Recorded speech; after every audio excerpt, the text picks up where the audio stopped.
Madame, Monsieur, bonsoir. Le nouveau drapeau syrien flotte au siège de l'ONU à New York. Un geste fort et une symbolique, celle d'une Syrie nouvelle qui veut briser son isolement, reconquérir sa place sur l'échiquier mondial. Un pari audacieux avec un objectif, tourner la page des sanctions occidentales et relancer une économie à bout de souffle.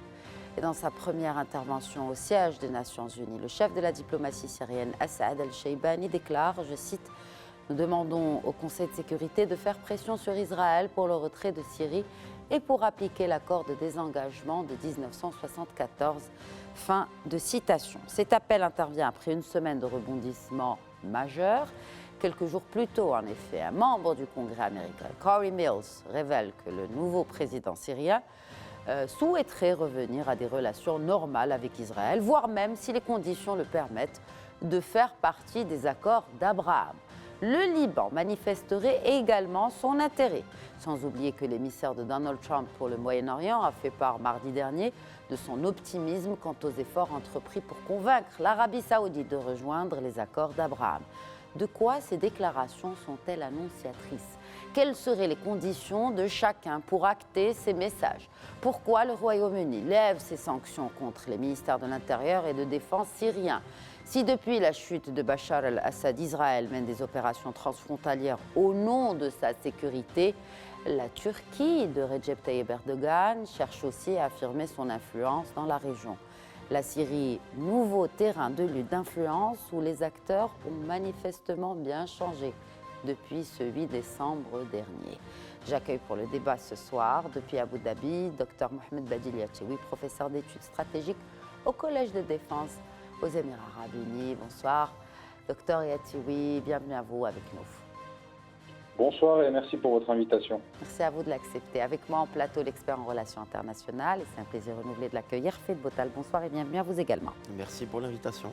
Petit rappel pour nos téléspectateurs, petit rappel d'histoire. J'ai dit dans mon introduction, le nouveau drapeau syrien. Est-il si nouveau que cela, Feth ? Non, ce n'est pas le nouveau drapeau syrien, effectivement, comme vous l'avez mentionné, mais on en parlait en off, effectivement.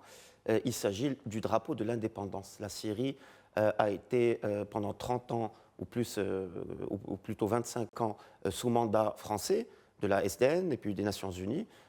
Et en 1946, lorsque le pays accède à l'indépendance, c'est ce drapeau-là qui va représenter ce nouveau pays. Le drapeau à 3 étoiles, voilà. Pas le 2 étoiles qui était sous le régime al-Assad. Justement, c'est que pendant les années 60, avec l'accession au pouvoir du Ba'ath, le 8 mars 1963, que le drapeau va changer pour se rapprocher des drapeaux panarabes en adoptant les 3 couleurs du mouvement panarabe, le noir, le blanc et le rouge, et puis l'étoile verte. Voilà, l'étoile rouge. Voilà, non, l'étoile verte pour le drapeau du Ba'ath. Qui adopte les couleurs du panarabisme. Et donc aujourd'hui, au lendemain donc, de la réussite finalement de cette révolution, de ce soulèvement populaire en Syrie, le peuple syrien revient à son drapeau initial, c'est son drapeau naturel, celui de son indépendance en 1946. Quel autre message Asad el-Shaibani transmet-il au siège des Nations Unies ? Eh bien, il montre qu'il y a une Syrie nouvelle avec de nouvelles institutions aujourd'hui. Il représente une transition qui va nécessairement prendre plusieurs années pour voir de nouvelles institutions légitimes émaner du peuple et de la volonté populaire du peuple syrien.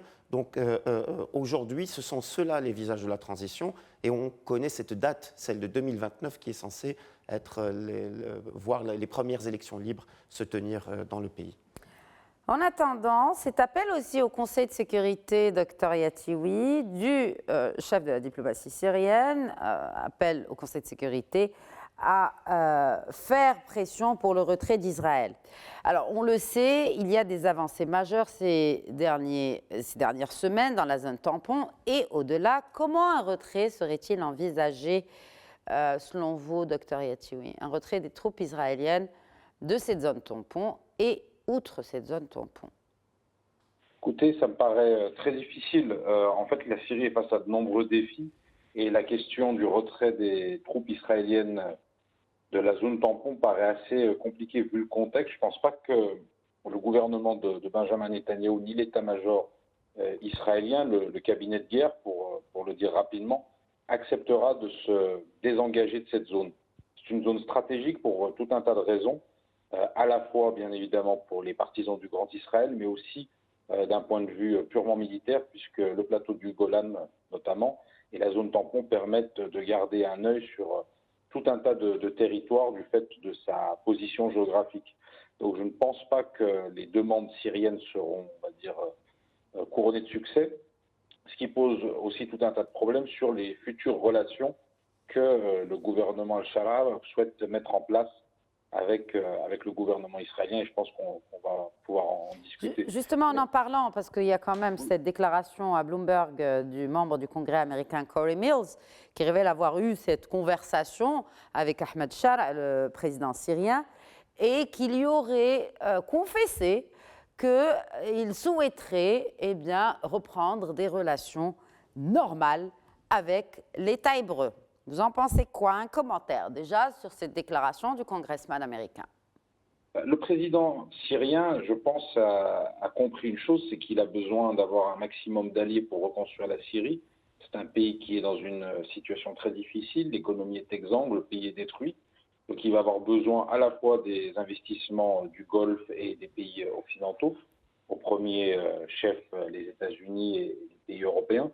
Mais pour pouvoir avoir des relations, on va dire, assez bonnes avec les États-Unis, il a lancé cette idée. On sait qu'il y a tout un tas d'éléments qui doivent auparavant être, on va dire, acceptés par les Israéliens pour avoir, on va dire, la Syrie signataire des accords d'Abraham. Et parmi la première chose, c'est la question du Golan, la question territoriale et de l'intégrité territoriale syrienne, qui est, on va dire, la priorité. Il y a d'autres éléments aussi, c'est-à-dire qu'il est assez malin, il sait qu'il est entre les mains du gouvernement turc, puisqu'il a été armé et soutenu au moment de la prise de pouvoir qui a abouti le 8 décembre au départ de Bachar al-Assad par les Turcs, à la fois par le renseignement turc et par l'armée turque. Et il souhaite maintenant, quelque part, diminuer cette influence turque. Donc il essaie de jouer, on va dire, les contraires pour essayer de se faire une place et essayer de gagner en marge de manœuvre, puisqu'il a à la fois des problèmes internes assez forts avec différentes communautés, les Kurdes, les Alaouites, etc. Et d'un point de vue régional, il sait qu'il est pris en étau entre les Turcs et les Israéliens qui essayent de se placer tous les deux comme les nouveaux leaders du Moyen-Orient, notamment de cette zone, on va dire, syro-libano-irakienne, là où les Iraniens, pendant longtemps, ont essayé de dominer et ont eu une influence très forte avec le croissant chiite. Et on voit que le départ de Bachar el-Assad, la réduction du pouvoir d'influence et de nuisance du Hezbollah pour le moment, et les problèmes permanents en Irak avec l'éclatement politique et même les divisions entre chiites font que la Syrie est le nouveau terrain de jeu. Et le nouveau président syrien a très bien compris cela et il cherche à gagner un peu de marge de manœuvre, et lancer quelque chose comme les accords d'Abraham est un élément central, surtout quand on connaît son passé et quand on sait aussi qu'il souhaite... Est-ce qu'il est en train de montrer, excusez l'expression, patte blanche, même vis-à-vis de l'administration Trump, que ce n'est plus le Shara d'il y a 15 ou 10 ans, quand il était dans l'opposition, et aussi qu'il faisait partie d'une certaine frange assez extrémiste, il faut le rappeler, de l'opposition. Oui, il veut montrer patte blanche à l'administration américaine. Il sait que Donald Trump fera très attention à ses prises de position, et en lançant quelque chose d'aussi, on va dire, fort que la possibilité un jour de signer les accords d'Abraham, il sait que ça fera plaisir à l'administration Trump, puisque Donald Trump a très clairement annoncé pendant la campagne électorale que l'un de ses objectifs, c'était de voir les accords d'Abraham qu'il avait initiés en 2020 avec les Émirats arabes unis et le Bahreïn être signés par un maximum de pays arabes. Donc ça, c'est un objectif qui est affiché par Trump. Et il y a aussi l'Arabie saoudite, effectivement, qui serait appelée aussi, en tout cas, les tractations sont en cours pour faire adhérer Riyad à ces accords d'Abraham. Mais avant, vous avez évoqué un point très important, Dr Yatioui, par rapport aux communautés syriennes. Il y en a beaucoup. Chacune a son poids, a sa position dans la société, dans la politique. Hafed Boutaleb, je parle là des Druzes. Alors, il y a un second groupe de Druzes qui sont entrés en Israël. Je voudrais vous interpeller justement sur l'importance des Druzes.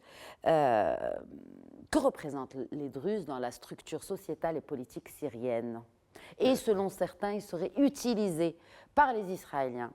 Pourquoi alors ils sont utilisés par les Si oui, pourquoi? Voilà, si oui, pour quelle fin? C'était la deuxième partie de ma question. Merci de la terminer. C'est effectivement une confrérie, une confession qui est éclatée entre trois pays principalement. C'est la Syrie, le Liban et Israël. Il faut savoir que c'est une confession très particulière, les Druzes. Ce ne sont pas des musulmans tels qu'on l'entend en islam un peu partout dans le monde.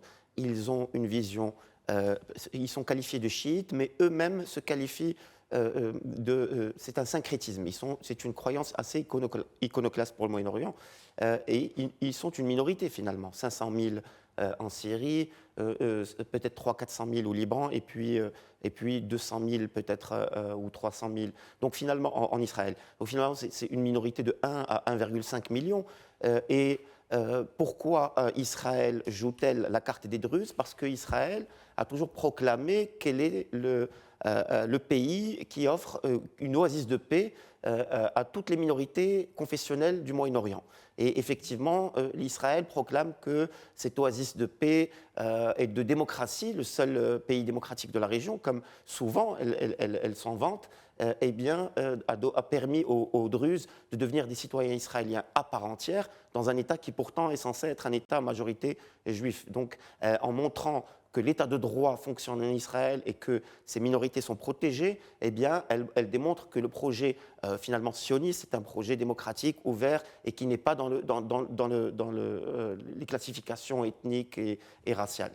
Or, effectivement, pour la minorité de Russes, cela se vérifie, mais pour la minorité sunnite en Israël, ce n'est pas le cas. Mais nous ne sommes pas ici pour parler d'Israël, on est là pour parler de Syrie. Donc, effectivement, il y a des éléments druzes qui sont au sein de l'armée israélienne. Ce sont eux qui sont d'ailleurs stationnés au plateau du Golan, dans le nord-est d'Israël, plateau qui est reconnu internationalement comme faisant partie de la Syrie, mais qui est occupé depuis 1967 illégalement par les Israéliens. Illégalement, sauf aux yeux des États-Unis, puisque nous le savons, les Américains reconnaissent que le Golan fait partie d'Israël. Donc cette minorité druze, elle est clé pour pouvoir, d'une certaine manière, comprendre pour les Israéliens ce qui se déroule au sein de la société syrienne. Et en voyant ces cheikhs, effectivement, habillés en tenue traditionnelle druze, quitter rendre en Israël, voilà, quitter le territoire syrien qui est leur pays, leur nation, et donc se rendre en Israël, c'est d'une certaine manière confirmer que le nouveau pouvoir à Damas est un pouvoir monolithique qui souhaite supprimer toute différence et qui souhaite plutôt construire une Syrie sunnite. Et donc là-dessus, c'est un peu un narratif qui va dans le sens des Israéliens et qui arrange un peu le point de vue de Netanyahou et d'Israël. Là où sont attendues les nouvelles autorités syriennes, ce serait de mettre en pratique ces déclarations. Il y a un triptyque en Syrie, il y a les déclarations d'Ahmed el-Shara qui sous-entendent de laisser la place à toutes les minorités, que la nouvelle Syrie sera... Avec les Kurdes. Les Kurdes ont appelé dimanche d'ailleurs, ils se sont réunis pour appeler à élaborer une vision commune de l'après-Assad. Est-ce qu'il y aurait vraiment une chance pour qu'il y ait une vision commune entre toutes ces communautés en Syrie, notamment les Kurdes, et quid du rôle de la Turquie? Justement, Mohamed Ebadine Yatiwi a rappelé que la Turquie est effectivement derrière les événements du 8 décembre qui avaient surpris la planète entière. Mais pas que la Turquie. En tout cas, elle fait partie des acteurs qui ont accéléré la chute de Bachar al-Assad. Mais disons que, rappelons que Donald Trump, il y a 10 jours, a révélé que lors d'un entretien avec Recep Tayyip Erdogan, il a félicité Erdogan pour cet acte que personne n'avait venir, imprévisible, qui est celui de la prise de Damas par le HTC. Et Erdogan a acquiescé en confirmant que les Turcs sont effectivement, à reprendre les propos du président des États-Unis, Donald Trump. Donc Erdogan a bel et bien confirmé que, selon les propos de Donald Trump, que les Turcs sont derrière cette offensive éclair du HTC. Donc oui, il y a une influence turque, mais il y a un intérêt pour les autorités syriennes de montrer patte blanche, vous l'avez dit. C'est exactement parce que là, pour le moment, la communauté internationale leur laisse le bénéfice du doute. La communauté internationale réagit déjà, même avec les petits gestes, on va dire, de la Syrie ou des messages. On voit que Londres lève les sanctions sur les ministères de l'Intérieur et le ministère de Défense syriens. Donc là, déjà, on voit qu'on entrevoit une levée peut-être des sanctions de l'Occident sur la Syrie. Oui, et ça aidera parce qu'aujourd'hui, lorsqu'on a des propos assez positifs de la part du président de la transition, le président plutôt de la République syrienne, qui est Ahmed al-Shara, mais nous avons cet obstacle des sanctions, parce que les nouvelles autorités de la transition, justement, rappellent à chaque fois qu'elles ont les mains liées par ces sanctions, qu'elles ne peuvent pas donc lancer les réformes nécessaires pour pouvoir construire la Syrie nouvelle. Et donc, tant qu'il y a ces sanctions-là, effectivement, on ne peut pas blâmer intégralement les nouvelles autorités sur la réalité du terrain, réalité qui est, comme l'a rappelé le professeur Yetioui, qui est effectivement très difficile avec un pays qui est détruit, ravagé par 14 ans de guerre, une économie exsangue, une population encore divisée, on l'a vu lors des événements de la côte syrienne il y a un peu plus d'un mois. Et une population très pauvre, selon l'ONU, oui. 90% des Syriens vivraient sous le seuil de pauvreté. Beaucoup de réalités, beaucoup de révélations aussi. On va revenir à présent avec vous, Dr Yetioui, sur ces révélations, d'ailleurs divulguées par le Washington Post, rien que ça, c'était le 12 avril dernier. Des notes confidentielles ont été dévoilées au grand jour. Et dans ces notes, on apprend que, eh bien, il y a des Sahraouis détenus dans les prisons de Syrie. Ce seraient des combattants, d'anciens combattants du Polisario, qui avaient rejoint les rangs de l'armée d'Al-Assad. Impact de ces révélations, choc pour certains, mais évidente pour le Maroc qui n'a cessé de répéter cela devant les plus grandes instances internationales, mais l'impact sur l'organisation séparatiste terroriste Polisario et aussi l'impact sur le narratif marocain devant la communauté internationale de ces révélations, Dr Yetioui. Oui, alors on a eu ces révélations par le Washington Post et dès la chute du régime Assad le 8 décembre, quelques jours après, la presse irakienne avait révélé que des anciens membres du Polisario qui combattaient aux côtés de l'armée de Bachar al-Assad avaient été arrêtés par les forces du HTC. Donc tout cela se confirme, tout ça confirme aussi ce que le Maroc avait commencé à révéler dès 2018, c'est-à-dire qu'il y avait un véritable axe avec l'Iran, le Hezbollah et donc la Syrie qui finançait et surtout qui armait, qui entraînait des membres du Polisario, et ce qui prouve cette espèce d'interconnexion comme ça entre différentes nébuleuses, on va dire non étatiques terroristes, soutenues par des États et avec bien évidemment un risque de déstabilisation pour le Maghreb et pour le Sahel, puisqu'on sait aussi que ces membres ou anciens membres du Polisario, c'est selon, ont aussi des liens avec certains groupes terroristes au Sahel.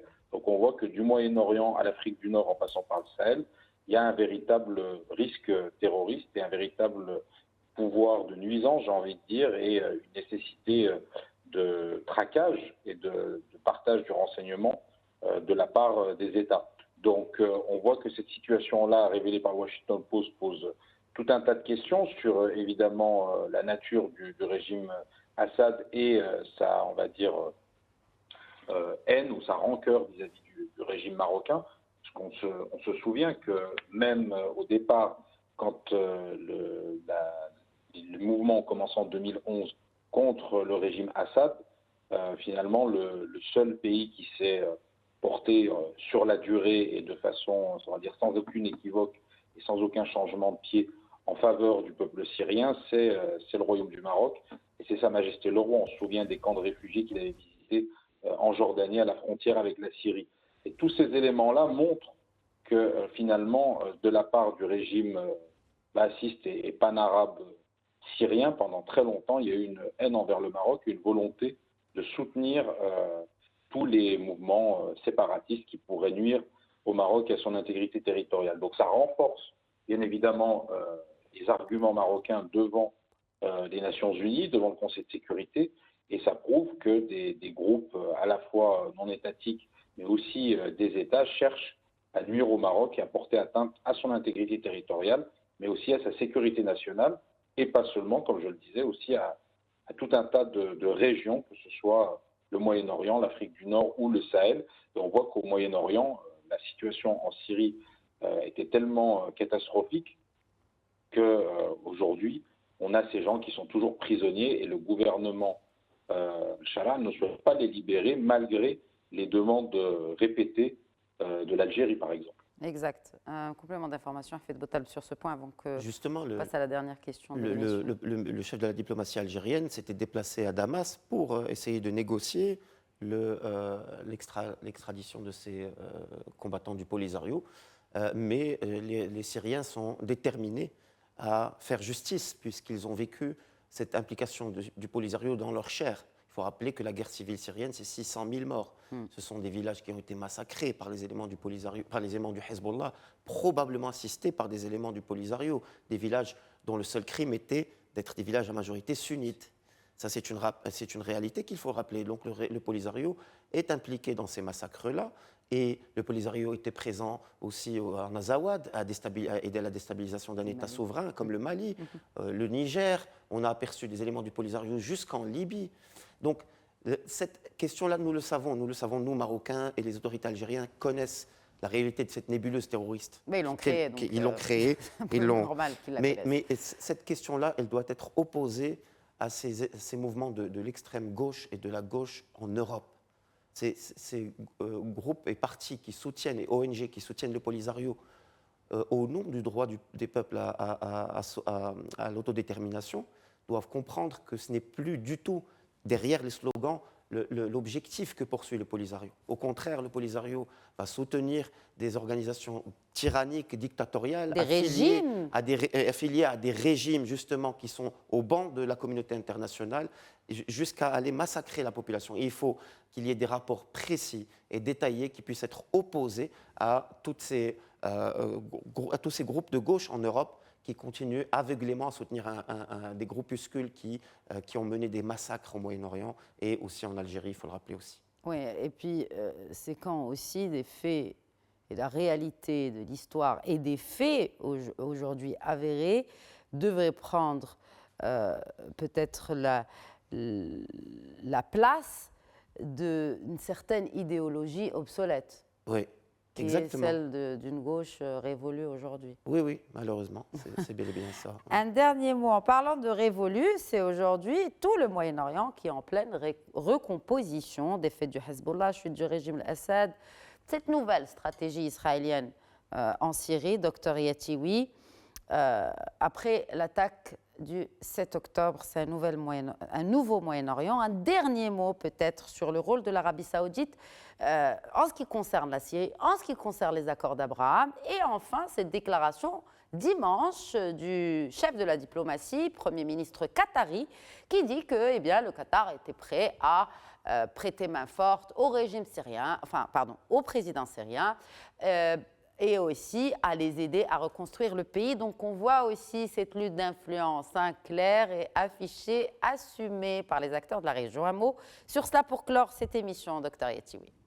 Écoutez, le Qatar, dès la chute du régime Assad, s'est placé évidemment en soutien financier principalement pour la reconstruction syrienne, notamment les infrastructures clés comme les routes et les aéroports. Donc ils continuent là-dessus puisqu'ils ont aussi très vite compris que l'Arabie saoudite connaît très bien le nouveau président syrien puisqu'il a passé une partie de sa jeunesse et de son adolescence en Arabie saoudite. Donc c'est un pays avec lequel il a des relations particulières et très vite il a su se faire accepter par les dirigeants saoudiens qui cherchent eux à la fois à financer la reconstruction syrienne, à stabiliser la Syrie bien évidemment, mais aussi à se placer comme un acteur central pour tenter de réduire l'influence turque.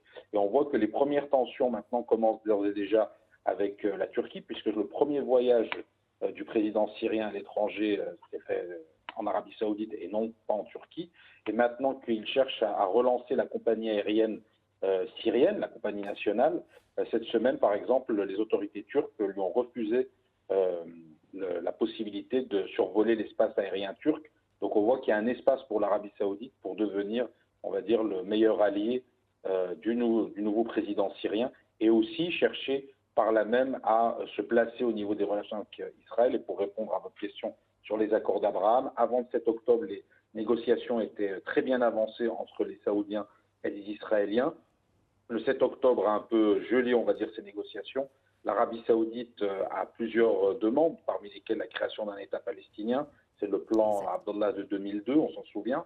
Et donc il reste sur cette position pour le moment, en tout cas officiellement. Mais on sait aussi qu'il y a la volonté des Saoudiens de faire monter les enchères vis-à-vis des Américains, auparavant Biden et maintenant Trump, pour avoir notamment la possibilité d'avoir du nucléaire civil pour commencer, et pourquoi pas un jour du nucléaire militaire, surtout si un accord est passé entre les Américains et les Iraniens. Donc on voit que la position saoudienne, elle aussi, est complexe et va certainement s'adapter aux exigences du moment et aux différents défis qui vont se poser pour toute la région et les positions de Donald Trump vis-à-vis de l'Iran.